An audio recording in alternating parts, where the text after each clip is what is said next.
A long time ago, a man named Benson lived happily with his wife and two kids. It was blissful and heaven-like for this family. At the end of each year, Benson endeavors he takes his family back home to his village, as demanded by the custom of the land. He kept at it until their 10th wedding anniversary. When disaster strikes, they had an accident that took the life of Mr. Benson and their son. Benson's wife, Martha, grieved as a loving wife and mother would.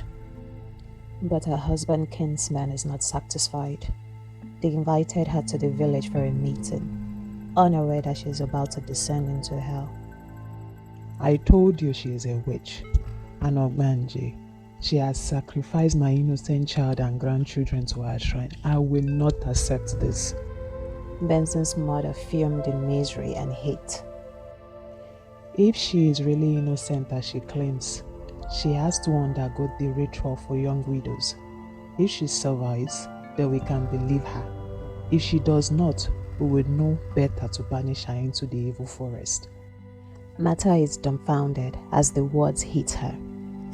No, this has to be a nightmare. And I'll wake up in the arms of my husband and playful laughter of my kids. She closes her eyes shut, pinching her skin to help her awaken. But Benson's brother Joseph interrupts. Martha, you are aware of our customs and traditions, and as a young widow married to my little younger brother, you have to respect them, huh? The rest of the kinsmen nods in agreement. Joseph continues. We will invite the woman leader to start the ritual.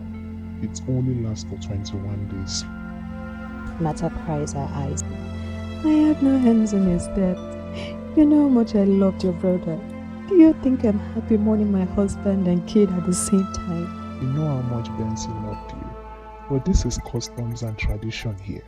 So you can choose not to partake in the widow's ritual. That is, if you agree to marry me and transfer my brother's properties to my name. Martha refuses to believe what she just heard. This was the same man who Benson has sponsored 4 businesses and bought a house for. Wanted to fill her husband's shoes even before he is buried. I reject it. I will go through with this ritual, and God will vindicate me. The ritual begins with the women leader shaving all of Martha's hair with a blunt blade. They stripped her completely, making her wear a loose fabric made from rice bags. She is to sleep in a thatched hut on the bare floor throughout the 21 days ritual. On the 4th day, Martha was exhausted from the terrible meal and water she was given once a day only. The mosquitoes did not help either, as they feast on her flesh. By the 5th day, she fell ill. She cries, pleading with the women leader to take her to the hospital. It's a ritual. You cannot stop. You have to keep going to prove you are innocent. On the 6th night, Martha dies. She is surprised to find herself in front of 2 glory doors. Yes, you're dead. The cold, dark figure hovers in crater form in front of her. The white glory door will lead you to paradise, where you can rest and meet with all your loved ones. But the red door will send you back to the world, which will it be? From the distance, Benson smiles at her. He beckons from the white glory doorway. Martha's emotion came back in a rush. She wept as she hovers towards the arms of her husband. Why did you leave us? I should have told you everything. That woman is not my mother, but my stepmother. After my mother died, I became the house servant, as she never fails to remind me that I was disposable. But after moving to the city and hitting the multi-million-dollar contracts with the NGO, I let bygone be bygone and forgave her and her children's wickedness. She caused the accident just to take me out of the picture and put her wayward son in my shoes. When I arrived there, the death angel showed me what transpired. She was also responsible for the death of my mother and father. I had to stay here to absorb the shock. It was too much to handle. Anyway, I'm glad you are here with me. But if you are here, what about the kid? No, no, no. I cannot leave Chi in the hands of the wicked witch. I have to go back. The angel of death appears. You cannot go back as a human form. You have spent 7 Earth days here already. That means your human body must be gone. 7 days? I just got here. Time is 10 times faster here. That is why as soon as your body dies, decomposition begins in less than 3 hours. If you really have to go back, you will become a nemesis ghost to a native angels, and an angel to protect your child. Yes, I don't mind.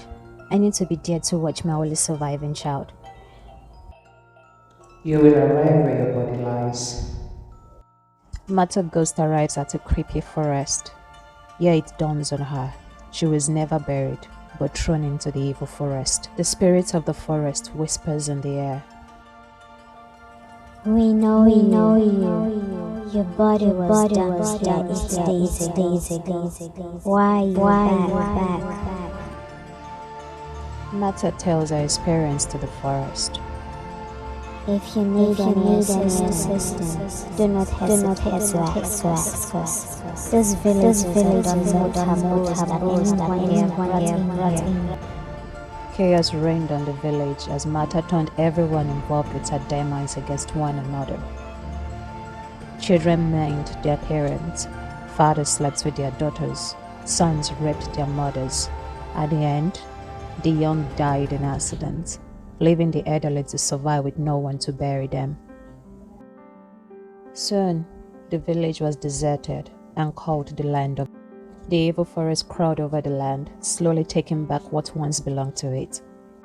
Mata leapt to become a guardian angel to her daughter, who was abducted by a close friend of the family.